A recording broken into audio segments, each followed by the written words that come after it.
We are recording. Good morning, everyone. Hello. This is Amber Blair, and you all know me, working at the system office as the Director of Student Engagement, and have the privilege of working with each of you across the system. So we are really excited about this panel. The impetus for this panel really came from Missy LaCour and Susan Neely and her group of e-learning coordinators who wanted to stretch their reach in terms of serving students and knowing how students are doing in this new virtual environment. So I appreciate all of you. Some of you are SGA presidents newly elected. Shanka Williams is previous supervisor and previous SGA president. So we have some experience and wisdom on the panel, and some new insight, as well as some PTK leadership. So I'm very excited about each of you being here. And I will turn it over to Ms. Susan Neely. Good morning. My name is Susan Neely, and I'm the Director of Innovative Learning at Baton Rouge Community College. I'm really excited to be here with you guys today, and I'm looking forward to hearing from you and the idea that we can share with your peers how to be more successful in this current educational environment that we're in. I'd like to give you guys an opportunity to introduce yourselves. Can we start with Chantal? Good morning, everyone. Yes, I'm Chantal Landry Owls. I'm a student here at Sewella Technical Community College. I'm also the new SGA president.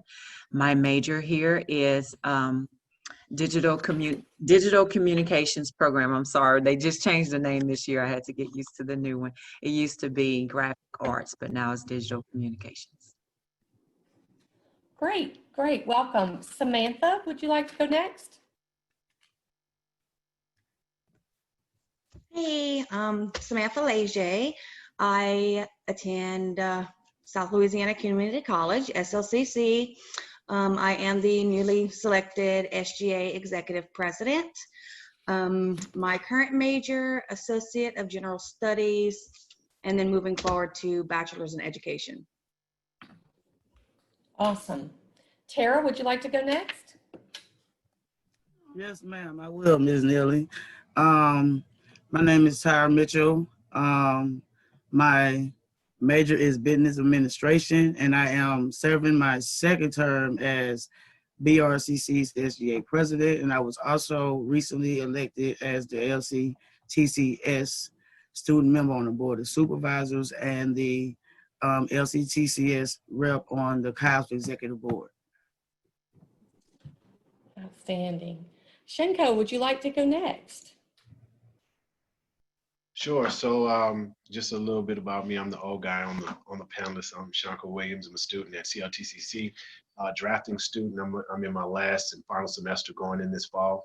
I served previously as a student board member at LCTCS student member. Also served as a LASFA LCTCS member for the Louisiana Office of Student Financial Aid Office. So got an opportunity to, I was actually on the first of each month, I was meeting like for a solid week. So it's pretty cool, the experience that I had. Excellent. Joshua, can we hear from you? Good morning, everyone. My name is Joshua Turner. I'm the recent elected SGA president for Central Louisiana Technical Community College. I was also recently elected as the technical student representative on the LCTCS Board of Supervisors. My major is practical nursing, and I am just very excited to have this opportunity today. Wonderful. Nikki, would you like to go next? Sure. Good morning, everyone. I am Nikki Lee, and I attend River Parishes Community College. I'm the newly elected student body president, and as everyone else has said, I am very happy to be here. I'll be glad when we can meet in person. I'll be even happier, shall I say. My major is art. I'm getting my associates in art, and I will finish in this coming May. Wonderful. Damian Glover, can you introduce yourself to us? Good morning, all. I'm Damian Glover, the coordinator for student engagement for the system office. I work with Amber and also the state director for Skills USA. So can't wait to work with you guys this year and hear what you all have to offer. Great. Michelle Roper, would you like to introduce yourself to the group? Hi, my name is Michelle. I am the new recently elected SGA president at Nunez Community College. Super excited for this opportunity that has come up.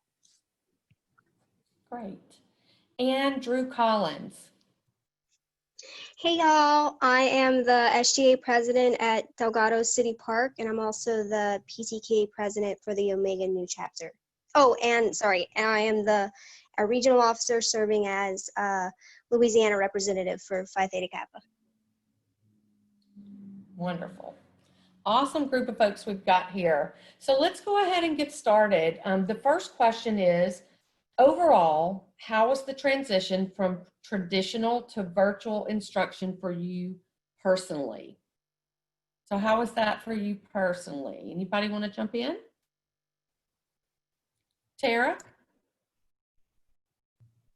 Personally, for me, the transition wasn't hard because traditionally, I do take online classes, and the classes that I were taking at the time were currently online. But as far as going into the summer moving forward, it's going to be a challenge because I have to take math online. And math is not my strong subject at all. And it's going to be very hard for me not to actually see the instructor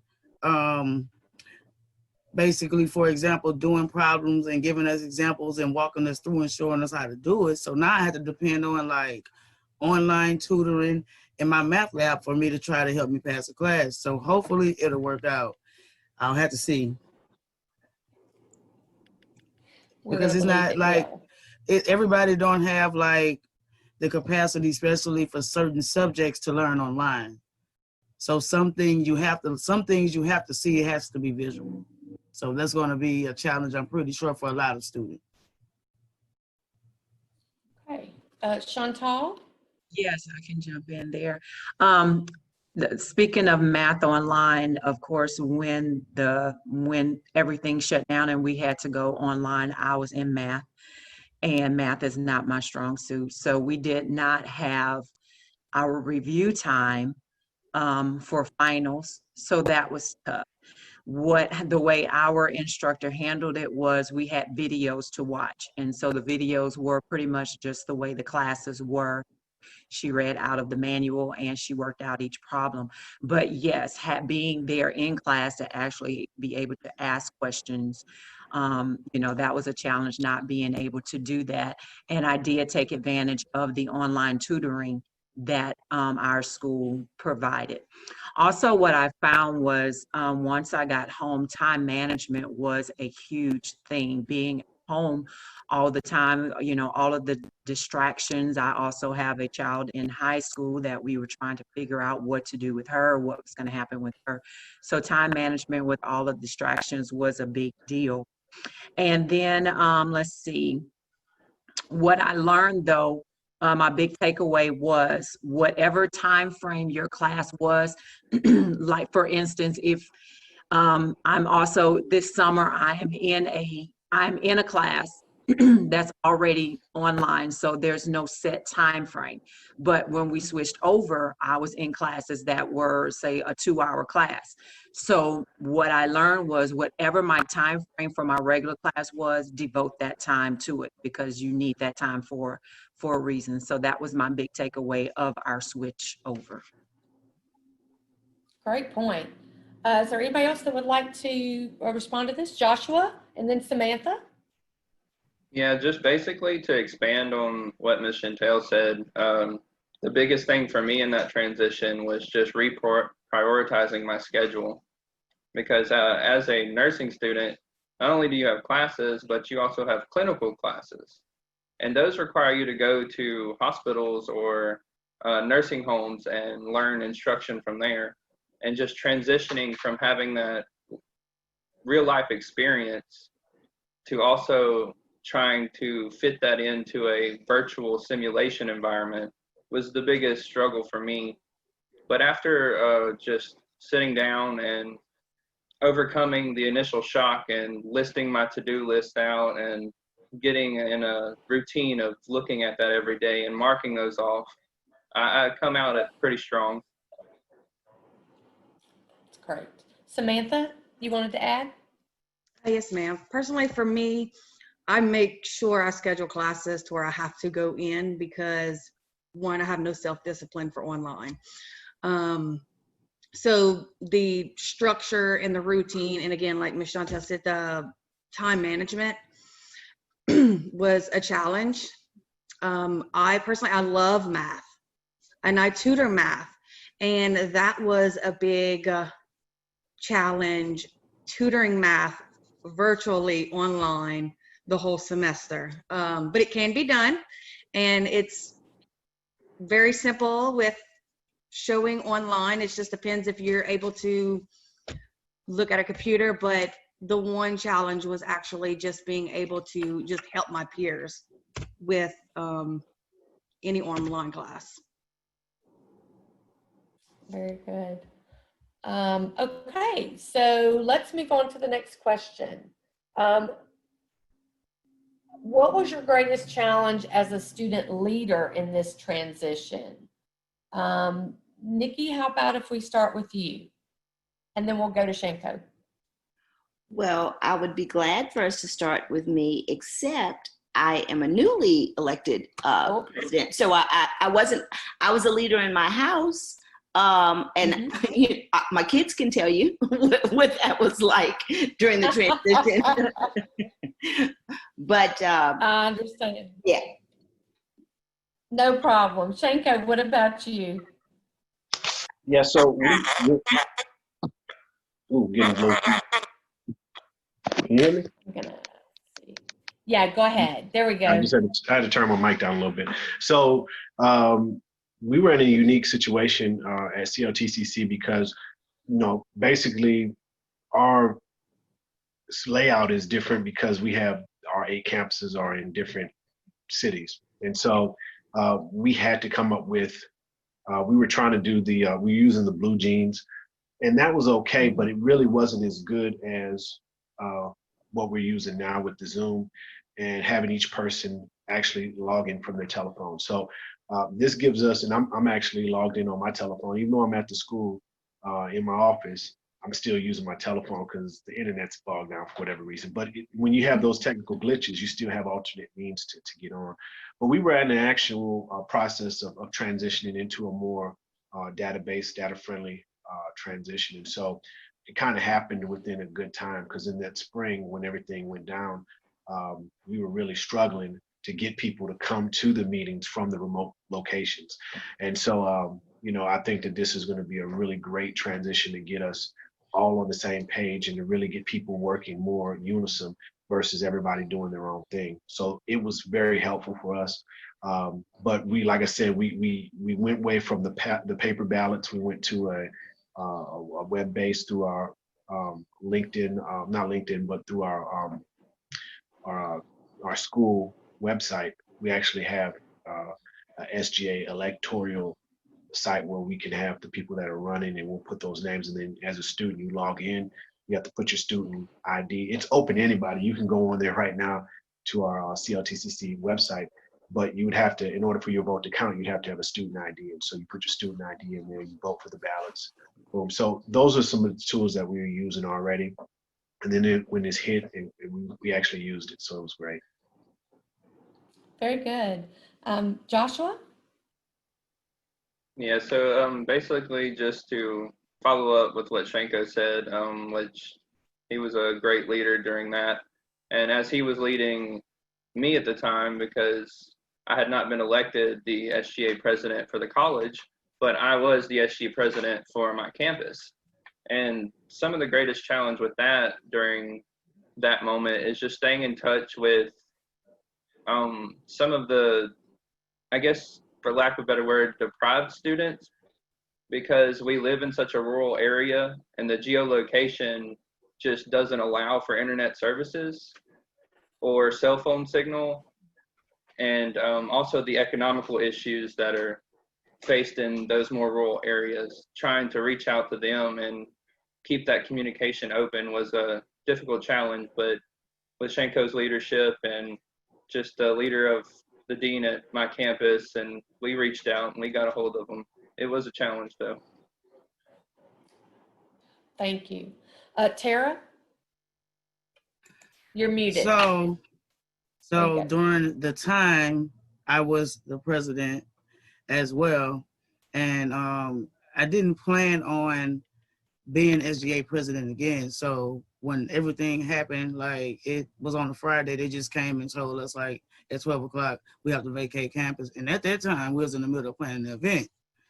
So the biggest challenge for me was basically for us was trying to get other students to run, and nobody actually did. So at first we were going to put it off, trying to like basically due to the fact that students were already stressed, everything was online. We want to stress them out with election, and that turned out not to be a good idea, because if that was to happen, like who would help put things together for the summer and try to help better accommodate the students. And another challenge was how to have my team remain proactive while everything was switching to online, because just like Shanko, I had the same problem of getting everybody to attend the meetings. And it was extremely hard to get them to want to sit here and do like virtual activities, in which we have an app in which we now do like virtual activities and get students to post on it every day. So it was a challenge then, but now it has gotten better because now it's just got normal and everybody's used to it. Right. Does anybody else want to chime in before we move to the next question? Okay. All right. So what challenges are you hearing from your student body, and how are they best communicating with you? Okay, Samantha? The most I'm hearing from my peers, one, of course, is lack of tutoring, because now that the tutoring department is minus to one person, that is a little difficult for them at this time. So I see a lot of students requesting for tutors. They're not able to understand the registration process virtually, especially with our system change, and it changed in the middle of us transitioning from traditional to virtual. So we've had a lot of issues on that, just a lot of questions from that instance, the Lola, the Canvas. And the best way they've been communicating, we actually have a, well, when I say we, there's an unofficial SLCC Facebook that a lot of students will put questions in, and a lot of us student leaders are involved with it. So anytime there's any school questions, we try to answer them to the best of the ability, and we'll provide email, and also we'll tag teachers if they're in it. Gotcha. Very good. Tara? A lot of the challenges that I'm hearing from our student body is that either the instructors are slow to respond to emails or don't respond to them at all, and it makes them frustrated. We have an app, a BRCC app, and it's actually available in the Apple Store and in the Google Store. And our students are extremely vocal, so they don't mind going there and calling out administration, the instructors and stuff like that. Also, I got some stuff wrote down. A lot of our students still don't have the technology resources for as laptops and notebooks to purchase, laptops and notebooks to complete homework. And we actually allocated funds, like in our last technology meeting, like for an additional 200 laptops to distribute to students. So how they're doing their work right now is, I guess, is just on their cell phone. And a lot of their assignments can't be done on the cell phone, so students are missing assignments. And the last and final thing I'm hearing is that the changes in Lola due to the changes in Lola, their registration is no longer user friendly, and it's not, and it's very annoying. I think like last week, everybody was complaining that we had to do like a series of surveys, and we kept having to do them over and over and over again before we can even register for our classes or view our schedule. Oh, okay. Chantal, did you want to add something there? Yes, I can piggyback off of that. You know, of course, also being a student, this new system, I mean, I'm not going to criticize it, but it is new. And so it will take time to get to know it, because I find it, you know, I wouldn't say struggle through it, but it is different. Another thing, you know, for us, of course, it's summer, so we don't have a lot of traffic. And then, of course, not to mention with the shutdown restrictions, we don't have a lot of traffic here on campus. But we do have a Sewella app that our student body, you know, do use to communicate with one another and to ask questions.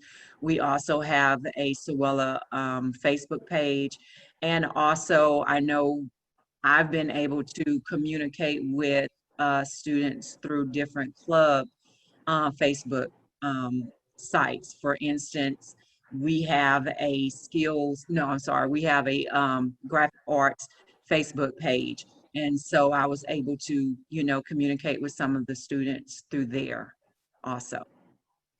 Okay. So how many of you, by raise of hands, does your school have an app? Since that's come up a few times. Okay, so a few of you, great, okay. Nikki, did you want to add something? I couldn't tell if you were, is there something you wanted to add there? Okay, all right, no problem. Okay, all right, let's see what's next. What tips and tricks do you have for using Canvas? This is a biggie, I'm sure, of interest to students. Joshua? Yes, ma'am. So one of the biggest tips I have for using Canvas is just actually logging into it and practicing. Like, not actually just doing your assignments, but going through the interface and just cognitively thinking about what you're doing and where you're going. Another thing is that I'm not exactly sure where they get them, but I had a intro to psychology class where my professor gave us videos on how to navigate through Canvas and get to certain items. So I would just say try to track down these or get in touch with a leader or something and watch these videos and just use the interface. It's user friendly to a point. You just have to get into it and learn where everything is at. Great points, great points. Tara?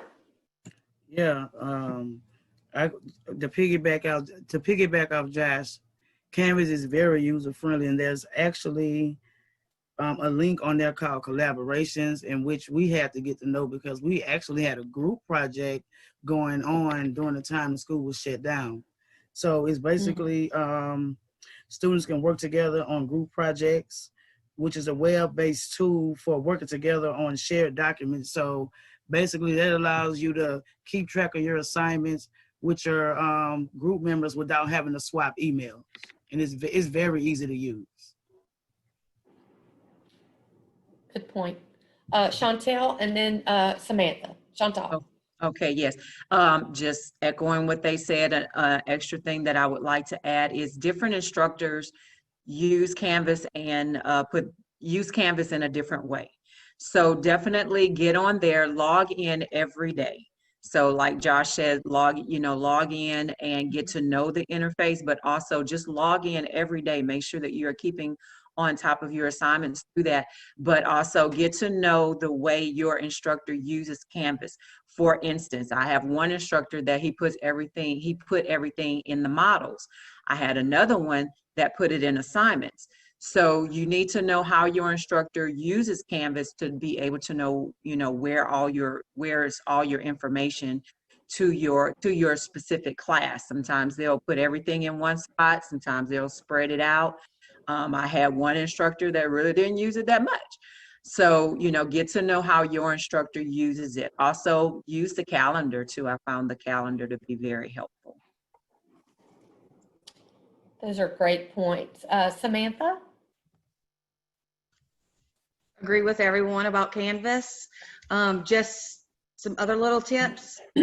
When you are on Canvas and you're on the dashboard, you can click on the courses, extra courses, and there is a course in there to help with understanding Canvas, but also 2 years later, after being with SLCC, I decided to take the freshman seminar. And that is should be a mandatory, because that was Canvas best friend, and it helps completely. Yes, yes. Chantal, you want to follow up there? Yeah, I want to chime back in. I forgot I had a note about that. There's also extra classes. She made me think, Samantha made me think of it. There's also extra classes. So for instance, again, I had to do transitional math. On Canvas, there is extra math classes. You know, it doesn't go towards, it's just for you, for extra practice. So wealth of information in Canvas. There, you know, like I said, there was just extra classes that you can do on your own time to help strengthen your skills. Great, great. Tara, I think you had a follow-up as well? Yeah, and I know some of my teachers allow us to set up office hours with them through the conference, just in case anybody was wondering how, if it used to be in face-to-face with office hours with your instructor, you can request that you have a conference, which will be the same way that we are right now. Mm-hmm. Great point. Your instructors are still there. They're still available to help you and to support your learning. That's wonderful. Anybody else want to add anything? Tips and tricks on Canvas? Awesome. What advice do you have for taking proctored exams? Shanko? Yeah, to write the first time is Shanko. Yeah, so one of the things that you want to be, and this is just the feedback that I've gotten from several students, you want to make sure that you're not using your papers or your notes because they have the audio that they could turn on and they can hear you ruffling through pages. If you're looking, around, and sometimes, we got kids, and you're looking at the kids, but if you're looking, and it looks like you're reading something, or you're looking up, and you're looking back down, and they're gonna spot it, and they're gonna see that you're cheating or that you're compromising. So if you when you do your environmental checks, make sure that if you have a little one or something, just let them know, hey, look, I got the baby right here, and look, I don't have any notes or anything, and let them know what you're doing, so that because you go through the test, and then the instructor says, well, you were cheating, and you weren't. You were watching after the baby or the dog or whatever. Just let them see that when you do the environmental check. But pretty much other than that, that's all I have for that. Those are great points. Yeah. Tara? Also, when you do your environmental check to add to Shanko's statement, make sure your desktop is clear. You don't have anything laying on it, your cell phone, no papers, no anything, because they'll say that you're cheating like that too. It could be a blank piece of paper. Just make sure there's nothing that they can see, because you can get penalized for that as well. Because it looks like you have papers. Yeah. So just want to make sure that it's very clear. And Joshua, I think you had something to add? Yes, they made great points. I just wanted to add to it. On the more of anxiety side of doing a proctored assessment, just make sure you're completely prepared for that test with studying or anything. And I know you should be doing that for class or whatever, but I believe one of my instructors told me for every online class you have, you should do like double the study time or triple the study time, just to make sure you're well prepared for that test. And something that I do that just helps me, I will have like a little jar of peppermints or something, just to, I guess, concentrate on something to alleviate my anxiety. And I mean, like they said, you could show it to them when you start, just to make sure that they know that you're unwrapping a wrapper to put it in your mouth or whatever. Mm-hmm. Good point. Cinnamon's supposed to help with memory, I think, too. Samantha and then Chantal. Some of the information I was given from my peers, there are guidelines for each exam. So not every instructor may use the same guidelines. So it's just being familiar and reviewing those guidelines for that test to know what is and what is not allowed. Also, Wi-Fi and hotspot, just make sure they are stable, because you don't want any interruptions during your exam. And also just make sure that your webcam and your mic is working, because like they said that they do use those to monitor. Yes. Chantal? Okay, my experience with, and I'm assuming we're talking about ProctorU, my experience with it was kind of by accident. We were supposed to take our math final on it, but that got switched. But in preparing for that, we were not given specific information on how to use it. I found videos on YouTube. And so that showed me how it actually works, how to use it. I thought before I went to YouTube, I thought you just sign into it. Someone is there to watch you take the test. And so as Shanko and others have said, what I'm saying is you have to schedule it ahead of time.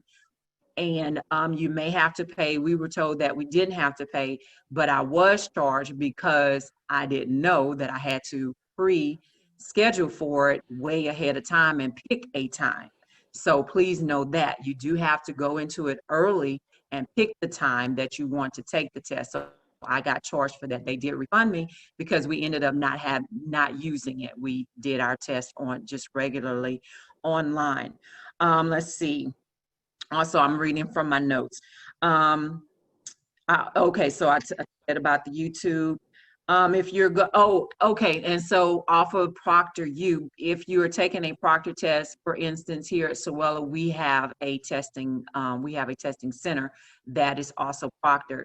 I worked in the testing center also, and so if you come on campus to take a Proctor test, make sure that you bring nothing with you. It's best to just leave everything in your car. If you do bring a phone in, we have lockers here that you can put your things in. If you bring your phone in, turn your phone off or on vibrate, because if your phone rings while you're taking the test, we're going to have to escort you out the test. That's going to interrupt your test and everything, for you to go turn your phone off and everything. So that's, it's going to interrupt you.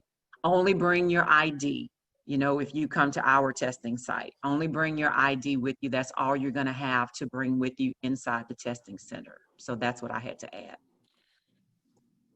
So one of the things that I hear is kind of a common theme, and you guys correct me if I'm wrong, is read. Make sure that you're getting to know your instructor. Make sure you're reading all the rules and the materials so that you're adequately prepared for that particular class, right?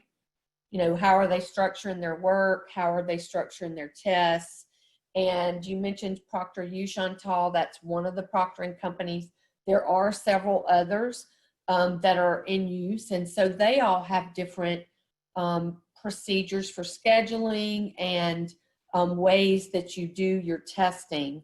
One of the ones that has also been used is Respondus Lockdown Browser. Josh, I think you've had some experience with that. Would you like to share a little bit about that? Yes, ma'am. So the Respondus Lockdown Browser, it doesn't take it, at least with my instructors, because like Chantel said, these different sites and things, they have guidelines that your instructors can specifically set. So with my instructors on the Lockdown Browser, I don't believe there was any microphone recording or webcam recording, but what it does do, it's like a normal browser. You get sent a link from your instructor and you download that link, and what it is, it's like a Google or Internet Explorer, but it's with your specific college's site already loaded to it.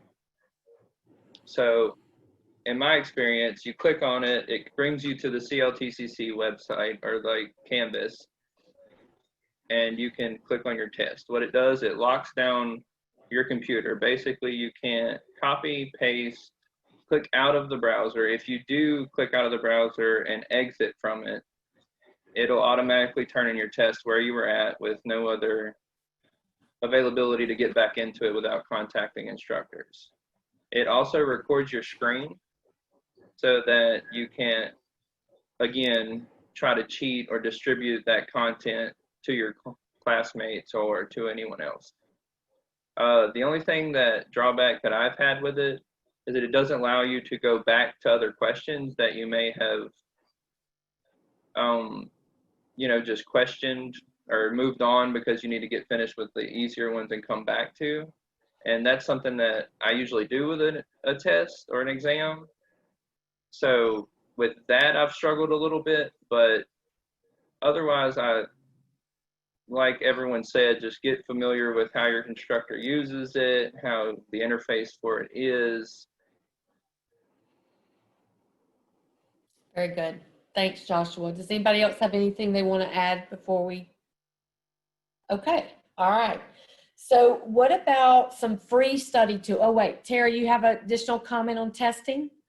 Unmute for me. Yes, ma'am. I could say that my experience with lockdown browser wasn't good because it kept shutting down. And also the lockdown browser do not work on Chromebooks. That's right. Yeah, they do not work on Chromebooks. So right. Your device has to be compatible with it. And that was my problem. My device wasn't compatible, so I kept getting kicked out. And on the downside of that was I wasn't able to complete my last 2 exams because they were respondents required.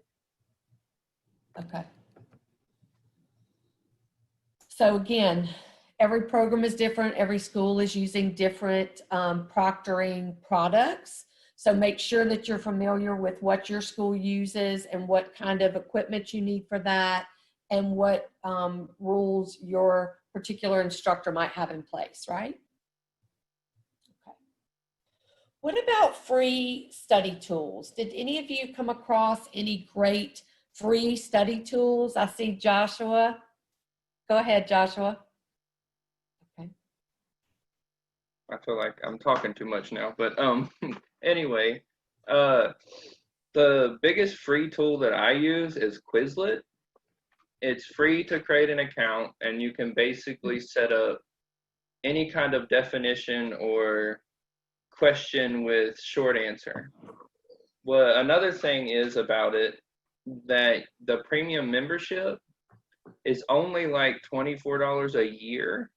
So it's very affordable to college students. And if you are a premium member, the things that it does, you can upload like definition documents and it'll automatically fill that for you into your Quizlet, or you can put diagrams in it with labeling. And I have found it probably one of the leading reasons that I get the high grades that I do with as much stuff as I do is with using that tool.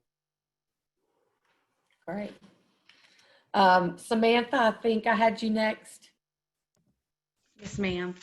One of the ones that I've noticed, it's Symbolab. So it's a lot with different kind of math, pre-algebra, algebra, trigonometry, statistics. They even had stuff on physics. I am not a huge fan of math apps like Mathways, but what Symbolab will do is if you're needing that extra assistance, you can put the problem in and it'll show you step to step on exactly how they got the answer. And I just realized that it's on the Office 365. Yes, so I was looking at all the apps and it's actually on the Office 365 if anybody's wanting to use it. Very good. Okay, Tara? There's also Smart Online Thinking on Canvas. It's under every tab of the class, and all you do is just click on it, put what subject that you want to study, and it just pops up the information. Great. Yeah, that's included in your by the school. So there are definitely lots of free things out there that you can use that are provided by your school. So maybe checking with the Academic Learning Center or Tutoring Center at your school, right? Anybody else, any other free apps that were especially useful to them? Just wanted to add something about Quizlet. I had forgotten when I was speaking. You can actually set it to when your test date is due, and it will give you reminders to study the material that you've created. And that's one of the free features. Oh, that's neat. Okay, great. Awesome. All right. What is one thing that you first found frustrating in the online learning environment, but you've since overcome it? And how did you overcome it? So Shanko, why don't we hear from you? Sure. So one of the things that, and I think it was mentioned before, or maybe Chantel mentioned about the time management aspect, just being able to continue logging in regularly. Because what happens with me is, I took a online class. we were taking it here. It was on our general contracting, and then it went to Zoom. And so I was used to actually coming to this place, but it was still on an online format, but we were still coming to the place and doing it at a certain time. And so when it went to Zoom, they would send the email notification out the day of the training. But if you weren't checking your email, your notification didn't go off on your phone, then you'd be like, oh wait, I have a class and it already started an hour late. And so they penalize you for that. So being able to set that clock and continue on a steady, incremental, hey, my class starts at 5, let me go ahead and do that. That's key to really staying on time and staying ahead of everything that you have to do. And just having that, that consistency going, it helps you to be able to stay on time with your assignments, to study, to review, and also to be ready for any questions that you might have, because it's hard to have good questions when you haven't read ahead or you haven't done the things that you need to do. So that's one of the things that I had a personal, light bulb went off with that whole scenario that I went through. Okay, very good. Anybody else? Something that you overcame and that was a little frustrating for you at first, Josh? So with my campus, they made us take a learning test to see how you learn, and figured out that I am an auditory learner. So what this basically means is hearing stuff from someone speaking helps. Well, the greatest challenge I had is the in-class debate over subjects. That is where I retain most of the knowledge, and being brought into the online environment, it's very hard when you have a class of 32 people to all get on these Zoom meetings and speak at the same time. So overcoming that was very difficult, but I found that if I just listen, maybe not watch what my instructor is doing, but keep listening to it over and over, or calling a classmate on the cell phone and just saying, hey, this is what we're talking about. What are your views, and having a intelligent discussion about it is how I overcame that. Using your strengths and what you know about yourself to learn. Great point. Tara, did you have your hand up, I believe?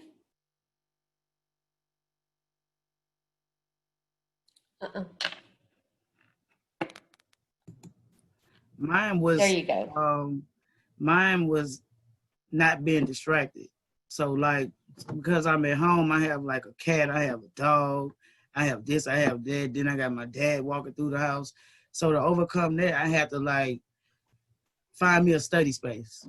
I had to find me a space that could nobody come in once I was in, just like I was in my office. Mm-hmm. Great point. Need a place to work. Anybody else? Okay. What do you think are the pros and cons of the class registration process? I know you guys kind of referred to that a little bit earlier. Anybody got any pros they want to mention with regard to the class registration process? Samantha, go ahead. The one pro I saw with the new class registration because I know we just started using it. We're able to actually see everything on one screen. As far as the classes, the full schedule, we're not having to go to 3 to 4 different tabs to go find something to actually see what class we're needing to schedule. That was because you're able to see what you need. Also, when you're scheduling a class, if there's a class you need, you can look it up, and it actually has that you cannot schedule that class because it interferes with another time. Okay. Very good. So I'm sure as we learn more about it and use it more, there'll be a lot more that we find out about it and how it's working and how it can work better for you guys. How are you how are you staying connected to your instructors and your classmates in this virtual environment? I know Josh talked a little bit about that he calls his classmates. I'd like to hear from some of the rest of you. How are you staying connected to your instructors and your classmates in this environment? Shanko? Pretty much it's going to be text messages, email, social media. As far as the team of the SGA team itself, I have not been in contact with any of my cabinet or any of my executives. So, shame on me, but it's just some of the challenges that you get into, because once people are away, you have that physical absence, and everybody forgets about it. And so it's just one of those things. People have reached out to me that wanted to get in contact. It mainly was administration and different instructors. So I was surprised about that. And just, if I could give a word of advice in that, as leaders, do more to reach out for those individuals once they do make it known that they want to have that position. Stay in contact with them, try and get frequent touches with them at least weekly. I think that's better in a virtual atmosphere versus letting it go. Sometimes, when we're meeting in person, we can get by with a bi-weekly or a monthly meeting. But, in this atmosphere, I think the more is better. So that would be my 2 cents I could drop on that. Thank you. Drew's got his hand up, so I'm going to call on Drew next, and then I see Samantha and Tara. Drew, go ahead. Hello. Yes. I know that myself, I really struggled with being very lonely in the lockdown because it was just myself in my little apartment. So I reached out to a few of my classmates, and I created chat rooms for people to join and just talk to each other. And if they had problems with the homework, we could all help out with each other. Or if people just wanted to talk, we would just talk to each other through there. And I know that our SGA had set up a D&D campaign for people to join. You don't even have to participate. You can just watch and listen and just have fun with everybody. And we also did trivia night. We're going to be doing a few other events, to come, but that was just something of a lot of student engagement and just making people know that you're not alone in this time. And since we do have these resources of online chat rooms and Zoom calls and Microsoft Teams, we're able to actually talk to each other and see each other's faces, and we don't have to be as isolated as we were in the beginning. Great point. Thank you. I think it was Samantha and then Tara. Yes. Go ahead, Samantha. I know with staying and connected with our peers, like Drew said, we're doing a lot of events online, virtual. We just did a Hogwarts escape room, and you were able to do it with more than one student as a group or individual. And I know that the teams, we tried to get groups on Teams. I know one of my classes, we have a group chat just by text message or on GroupMe or WhatsApp. I've also been able to reach out. a video. You know, if there's a lot of stuff that they're questioning, I've done videos for them to watch that kind of helps answer their questions. And as of the SGA team, kind of excited. I just actually scheduled a meeting through Zoom for next week. Right. And it's like pajama, have fun, icebreaker, just for us to get to know each other because we're, you know, we're a new team getting together. That sounds great. Tara? I stay connected with my instructors and classmates through Canvas. We have group chats. But far as keeping up with my team, we have been keeping up with each other since the pandemic happened. So we are always on Zoom, and I schedule my own meetings without the advisors in it so we can just socialize and talk, maybe sit there, have a snack. Also, my whole team has iPhone, so I could just do a big FaceTime and we just talk. Like I harass them all the time. I'll FaceTime everybody at 9 o'clock. They're like, "Why are you FaceTiming us this late?" I'm like, "Y'all don't miss me." Like I was just trying to tell y'all good night. So we stay connected like that, and we text a lot. We text a lot. That's great. Very good. Okay. What does a typical day of online learning look like for you, and is it working? Josh? I'll try to make this quick. So basically, what a typical day of online learning looks like for me, as soon as I wake up and, you know, have your coffee or whatever your ritual is, I check all of my messaging platforms to make sure I didn't get a message from my instructor about an assignment that may have been added or need to be done. After I do that, I create a to-do list, and I write things that I need to do that day to achieve the end goal of having excuse me, everything done on time.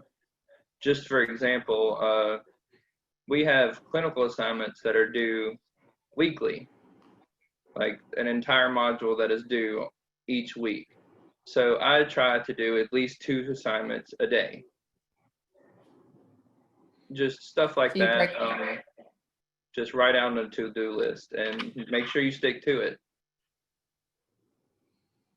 So a to-do list kind of for your week and breaking the work down to make sure you have time to get it all done.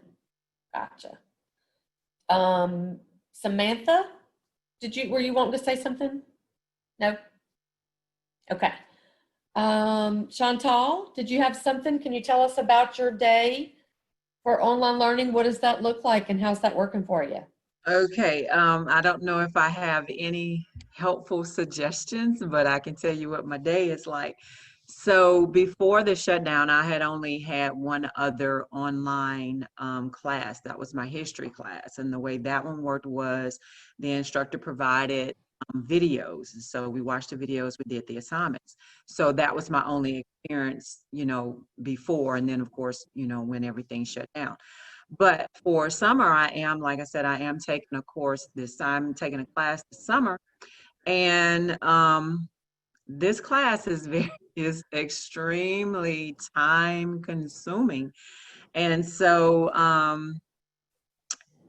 it's a lot of reading. The instructor, there's no videos, and I'm one, you know, I need different ways of getting my information. I do love to read, but you know, when the instructor just provides pages and pages and pages of instructions on how to class, you know, and also my personality is I'm a nervous wreck until I know what I'm doing, you know, and then I feel comfortable. So right now I'm still a little nervous wreck. So when I was emailing my instructor, you know, I was saying, okay, well, how does this work? And how does that work? And, you know, I feel like I'm already behind and it's only Monday, it's the first day of school. So yeah, this class is going to be quite time consuming. We have to do a lot of reading, and then we have to do discussion questions. Then we have to do replies to other people's discussion questions on top of keeping up with the reading. And then we have so it's going to be quite interesting. this summer. It's going to be really interesting. Like I said, I don't, it's just starting, so I have not figured anything out to help anybody. I think I'll just, again, try to handle my time management, make sure that I stay on top of my reading, like Josh just said, do as much as I can each day. So yeah, it's going to be challenging. It's already a challenge. Yeah, I would agree. Tara? I could chime in on what Chantel just said because it sounds like our day is similar. I'm a nervous wreck as well, and I try to stay on top of my work. So every time I complete an assignment, another one pops up. I'm like, oh my God, another assignment. It's not due from a week till today, but I must get it done today. I do a lot of reading. I take notes. I have started using like post-it and sticky notes because like a lot of the times, even though my work is scheduled on Canvas, sometimes I don't log into Canvas, so I have to actually write my assignments down because I can go log in to connect or my math lab manually without having to get on the Canvas website. So yeah, that's pretty much how it goes. How many of you have the Canvas app on your phone? So that would be something you would recommend? Yes, ma'am, that's something I Definitely. would recommend. Because I just actually, I've been at BRCC going on like 3 years, and I'm just downloading the Canvas app. And it's a lot, to me, it's convenient. So even if you're not near your laptop, when you're out and about, even though we're not supposed to be, but we still have things we got to do, you can look down and check your phone. And every time you get your teachers post a message or you get a new assignment, the notification actually comes to your phone. Yes, I agree. That can be really helpful. I would, Chantal? yes, I would like to just add on to that too. I have all of my Canvas notifications coming to all of my emails and my phone. So as soon as something happens, no matter where I'm at, I'm getting that information. So that's something that I would suggest a new person to do is don't just rely on Canvas. Like I said, sign into Canvas every day. I find that the best thing to do, but also set up your notices to go where where you can be found every day. Mhm. Great point. Samantha, you want to add something? The only thing I want to add is the Canvas inbox. Utilize it to talk to the instructors or your peers because I find that everybody responds on Canvas quicker than in you sending an email. Because Great everybody's tip. on Great all the tip. time. Joshua, you want to add something? Yeah, I just wanted to impart some personal advice to Miss Chantel and Tara. I'm sorry if I said your names wrong. I'm the same way. I am a scatterbrained mess until I actually know exactly the details of what I'm doing and when I'm doing it and how long I'm doing it. There is a Microsoft To Do app on 365. You can download it to your computer and your phone, set a to-do list out, mark your important items, and set reminders to ping your phone and your laptop to do those items. You said Microsoft To Do? Yes, it has changed my life, literally. Okay, I'll write I that down. just order out my day and I feel like my brain is online with what I'm doing. I don't feel scattered as much anymore. It's pretty great. Thank you for that. I will definitely utilize it. Awesome. And I would add, just reinforce something that Joshua said before is, because I happen to be in school as well. And so one of the things that I do that Joshua mentioned is, taking a look at your week and figuring out what is due. Is there an assignment due? Is there a response due on a discussion? Is there an original post due on a discussion? And when you can see what you need to get done, then you can figure out how to manage it. So just staying on top and knowing what's coming up is a really good point. Shanko, yes, what can you add? I just want to say that I'm feeling the synergy here happening with this new administration. And this is something that I have not seen in my tenure. So I just, kudos. I think that you guys are off to a great start, just working together and putting together knowledge. I know Tyra is a wealth of knowledge, and Josh, he has SGA experience. So, I mean, you guys are going to be able to take us in directions that we haven't been before. And I think that this forum is going to be great going forward because it gives opportunity for the old administration and new administration to kind of pass the baton. And so just with that being said, I'm really excited about where you guys are going to take us in the way of just structural and just also leadership and just getting the things that we need to happen. I know Tyra, you guys got Willie Smith on board out there, and so you guys can kind of go in a direction to where before everything was in limbo, y'all didn't know what was going to happen. Now y'all can press forward. So I'm excited to see what you guys are going to do this year. I have a conference call with him Monday. Speaking Come of on, Willie Smith. Tell him I said hello and congratulations as well. Yes, sir, I would. Thank you, Shanko. All righty. You know, Excellent. I agree. You know, I'm gonna still be calling you for your advice. So don't answer the phone when I call now. You guys are great examples for your campuses, and we certainly appreciate all of the information that you have shared with us today.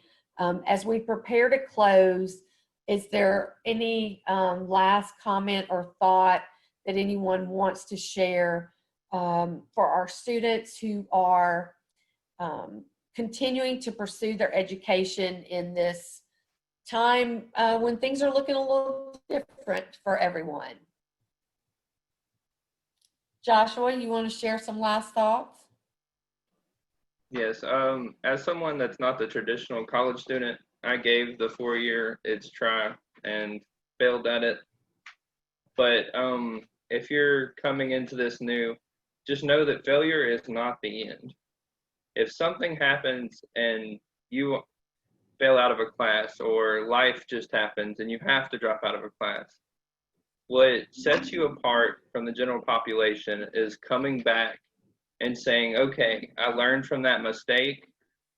It's my time now. I'm going to handle it this time. So that's the advice I would give at the end of this, is just come back. Don't let that be your last shot. Try and try and try. Great advice. Samantha? The only thing I'd like to share is if you're not sure of anything or you're still hesitating, always ask questions. No question is ever, like they say, there's no stupid question. Reach out to me, to anyone in administration, at school. Always ask questions and not just assume or just give up. Ask questions. Great point. Shanko, parting words?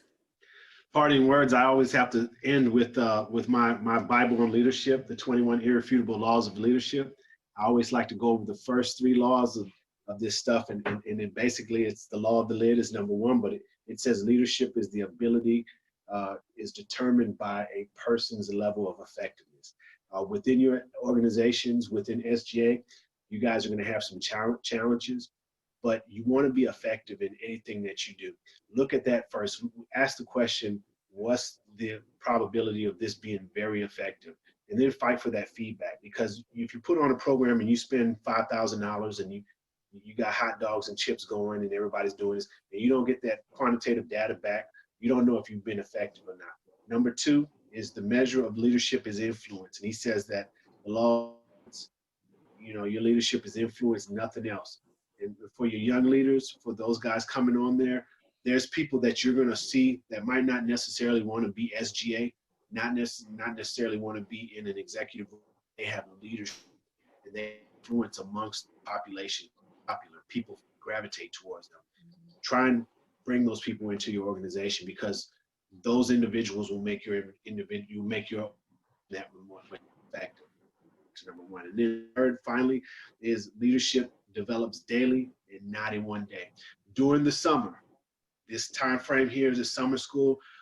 start working on leadership projects. Start looking at, okay, what am I going to do for the fall? And start rolling that out in your mind. Start writing down that checklist. Start getting with your advisors and finding out who exactly is going to be in the SGA, if what vacancies you have, so that you can start strategically planning to reach out to those areas to make sure that the SGA is. Now, let me tell you one thing that I'm proud of, and I'm a toot my own horn here. Gina SGA, Mr. Joshua Turner, they didn't have a SGA, active SGA for several years. And so I leaned and I leaned and I leaned, and the dean was like, well, you know, it's just a headache. Well, she didn't say that. I don't want to put words in her mouth, but she was just like, we had other things going on. And so SGA kind of fell to the back burner. And so I just kept pressing. Look, we need them to have a representative. We need them to have a representative. And lo and behold, we got a representative. Josh came on ready to go. He got his cabinet stood up, and they're doing great things. And he goes from first time running up, and they've been down to being a student board leader. And the campus campus president, so the college president. So, you know, it's just, I'm proud of that. Oops. Forgive me, y'all. My phone fell.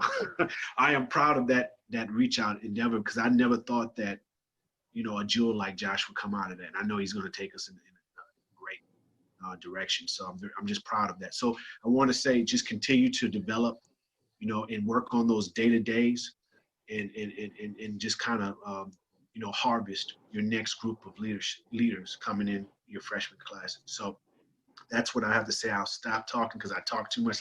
Like Josh said, I feel like I'm talking too much. So you guys be blessed, and I'm just glad that we have the group of leaders that we have with us today. I feel very confident. And Great point, Shanko.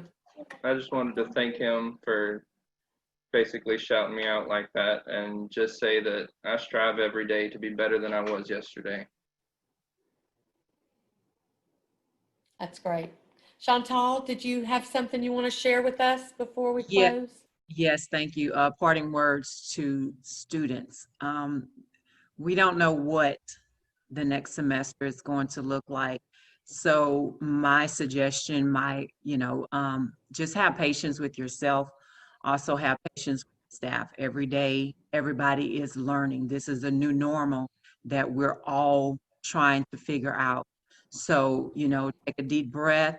And as Samantha said, ask questions. Don't be afraid to ask questions, but also please remember to have some patience with the staff also. Like I say, each day, I'm also a student worker here in the financial aid department. And so every day is something new. And so, we're all figuring it out as we go. But just have patience, but just at the end of the day, just believe in yourself. And just take a deep breath and do your best. Do your best. Tara? I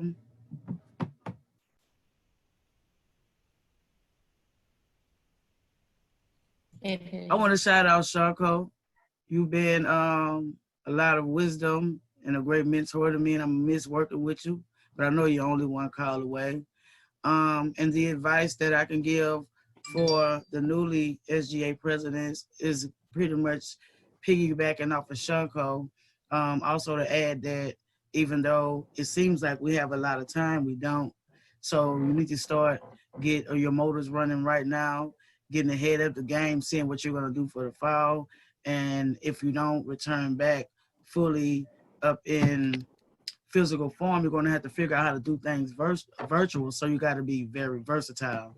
So the most important thing is just making sure you keep a cool head as well, because I made a lot of mistakes last year, and my role, which has helped me grow to be a better leader today.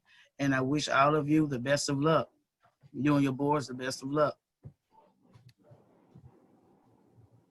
Great advice, great words. I just want to thank you guys for letting me be here with you today and for sharing about your experiences and the encouragement that you're providing to your students, that they can reach out to you, and just to keep doing your best and trying to get better every day.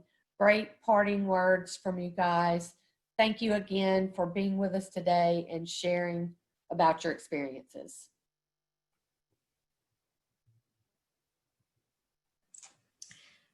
Great job, everyone.